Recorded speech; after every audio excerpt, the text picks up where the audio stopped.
vocês começaram a fazer para mim, a trazer os sacrifícios de qualquer maneira.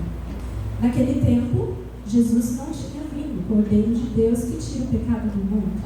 Então, naquele tempo, qual era o mandamento? Era o mandamento, a lei que tinha vindo através de Moisés para o povo. E o que o povo tinha que fazer? O povo tinha que trazer animais limpos, puros, para sacrificar ao Senhor. E o Senhor começa a dizer: vocês estão trazendo para mim qualquer tipo de animal, sujos, coxos, com problemas. E não foi esse o mandamento que eu lhes dei. Trazendo para os dias de hoje, o nosso sacrifício, muitas vezes, é um sacrifício de adoração, é o sacrifício do louvor.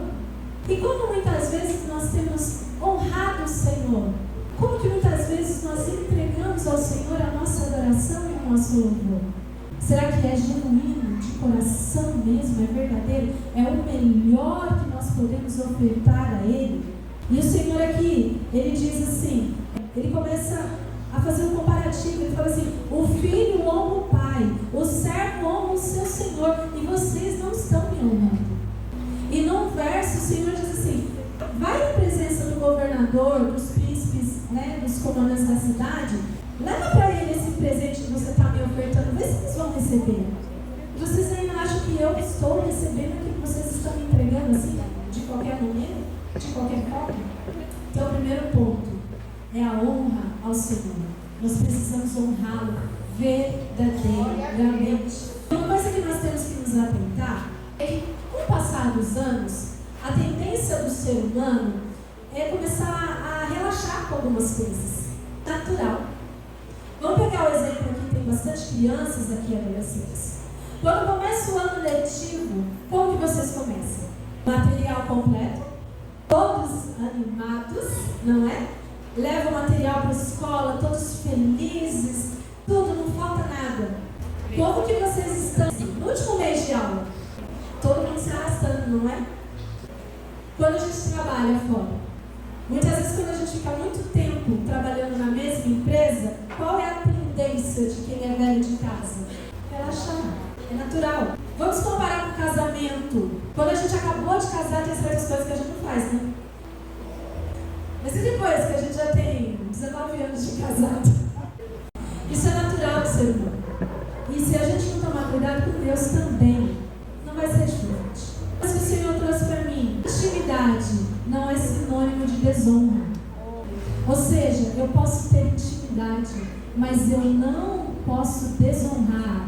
Eu ainda preciso me lembrar que quando eu entro na presença de Deus Todo-Poderoso, eu estou entrando na presença daquele que é o Rei dos Reis e daquele que é o Senhor dos Senhores. Eu não posso me esquecer disso. Podemos ter intimidade com o Senhor, podemos ouvir a sua voz, podemos estar nos cultos, podemos louvar ao Senhor, pegar o microfone aqui, mas eu preciso continuar honrando a Ele. Verdadeiramente. Alerta que o Senhor traz ao povo. Capítulo 2, o Senhor traz uma repreensão fortíssima para os sacerdotes da época. Porque o Senhor diz assim: vocês estão aceitando essas ofertas que o povo está trazendo. Eles estão trazendo coisas roubadas para ofertar para mim. Eles estão trazendo coisas estragadas, enfermas. E vocês estão aceitando. A liturgia, os cultos que vocês estão ofertando para mim, são cultos enfadonhos, eu não estou recebendo.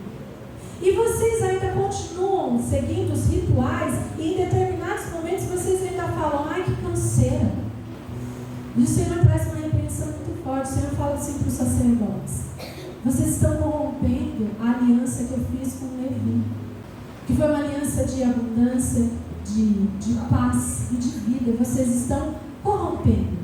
E se vocês não se consertarem, eu vou fazer algo com vocês. Eu não vou contar aqui o que o Senhor falou que ia fazer. Depois, quando vocês lerem, vocês vão saber. Mas o Senhor disse: o papel do sacerdote é conduzir o povo à verdade. E vocês estão conduzindo o povo a tropeçar na lei. Agora vamos trazer para os dias de hoje, irmãos. O que nós temos visto nos nossos dias? Quantas heresias, quantos escândalos.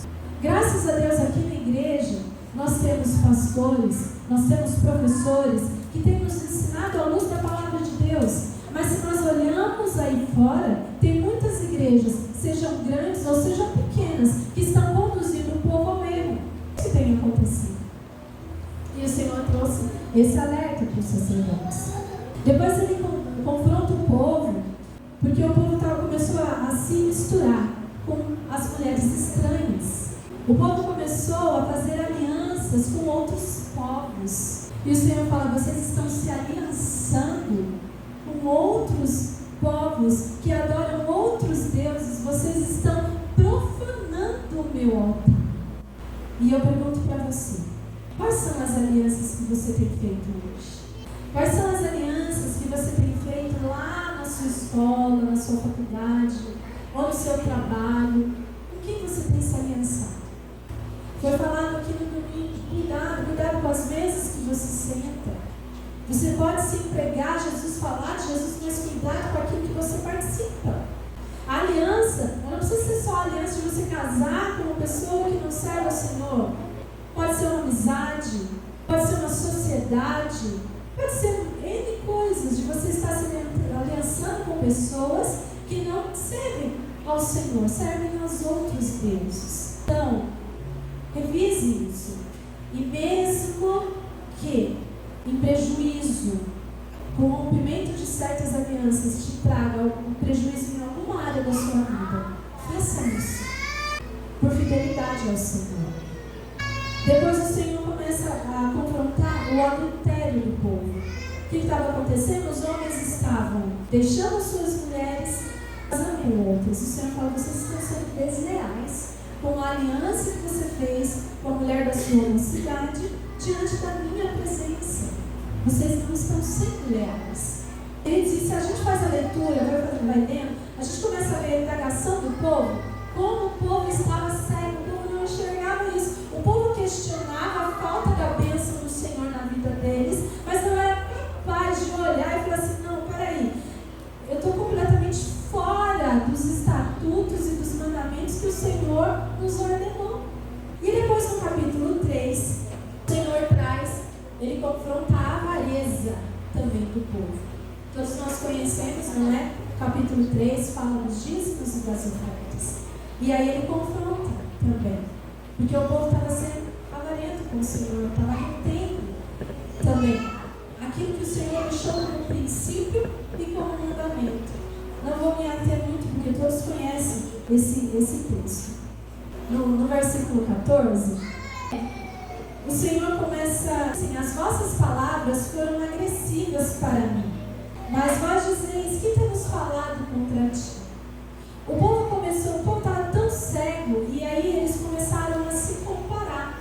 Eles começaram a olhar para outros povos e dizer assim: eu acho que eu não preciso ser tão fiel ao Senhor. Os outros povos, eles não servem ao Senhor, eles não andam em luto, né? Aqui o texto fala luto. Esse luto significa arrependimento, chorando, prateando diante da vontade do Senhor, e eles continuam felizes, continuam abençoados, continuam prósperos, nada de mal acontece com eles.